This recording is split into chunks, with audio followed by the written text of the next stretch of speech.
മന്ന പോലെ ചിലർ.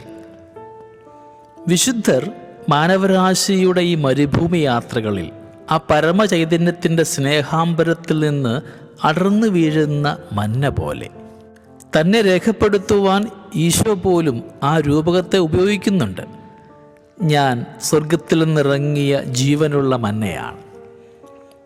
അനുപാതങ്ങളിൽ ചെറുതാണെങ്കിലും വിശുദ്ധരുടെ ജീവിതത്തിൻ്റെയും ആന്തരിക പ്രതിധ്വനികൾ അതുതന്നെയാണ്. പൗലോസിൻ്റെ ഭാഷയിൽ ഒരുതരം ഇരട്ട പൗരത്വമുള്ളവരെ കണക്ക് ജീവിക്കുക. ഒരു പാദം ജീവിക്കുന്നവരുടെ ലോകത്തിലും മറുപാദം ഏതോ ഒരു അദൃശ്യ ലോകത്തിലും ചവിട്ടി സഞ്ചരിക്കുക. അക്ഷരാർത്ഥത്തിൽ പോലും പൗലോസ് അങ്ങനെ തന്നെയായിരുന്നു. ഒരേ സമയത്ത് അദ്ദേഹം യഹൂദനും റോമൻ പൗരനുമായിരുന്നു. തന്നെ വിധിക്കുവാൻ വട്ടം കൂടുന്ന യഹൂദ പ്രമാണികളെ അത് പറഞ്ഞ് നന്നായി പരിഭ്രമിക്കുന്നുമുണ്ട് അയാൾ.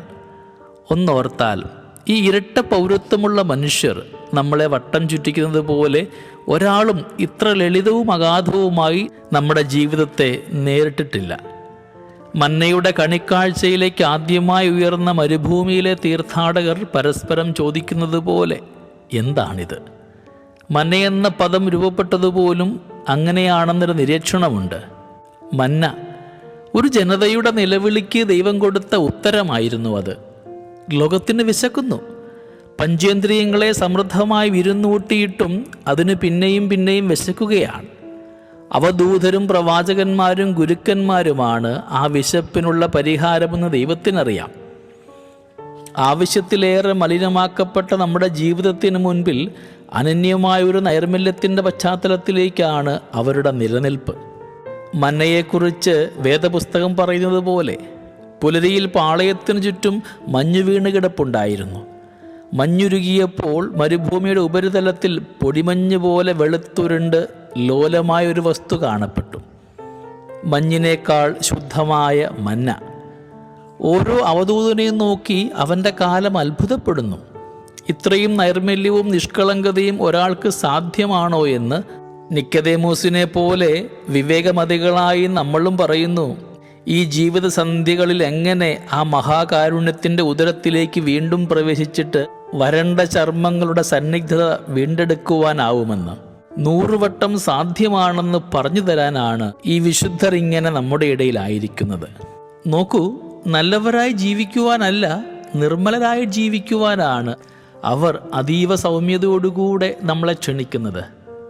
നന്മയെന്ന് ഇപ്പോൾ നമ്മുടെ കാലം പരിഗണിക്കുന്നതിന് പിന്നിൽ ശകലം തട്ടിപ്പുണ്ടെന്ന് ഒരു ദോഷൈക്യതൃക്കല്ലെങ്കിൽ പോലും നമുക്ക് വൈകാതെ സ്വയമേ ബോധ്യപ്പെടുന്നതുമാണ്. കുറച്ച് ധാർമ്മികതയും പൗരബോധവും മേമ്പടിക്ക് ലേശം നാട്യശാസ്ത്രവും തൂളിയാൽ ആർക്കും സംഘടിപ്പിച്ചെടുക്കാവുന്ന നാമവിശേഷണമാണത്. വളരെ ചെറിയൊരു നേരത്തിലേക്കാണ് മന്നയുടെ പ്രസക്തി.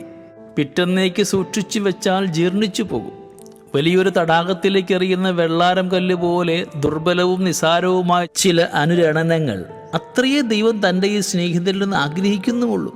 എന്നിട്ടും അവരിൽ തന്നെ ചിലരെ കാലാതീതമായി നിലനിർത്തുവാനായിട്ട് ദൈവം ആഗ്രഹിക്കുകയാണ്. നമ്മുടെയൊക്കെ സമുദ്രയാനങ്ങളിൽ ദിശാബോധം തരുവാനാണ്. അതുകൊണ്ടാണ് വിശുദ്ധരൊക്കെ നമുക്ക് സമകാലികരായിട്ട് മാറുക.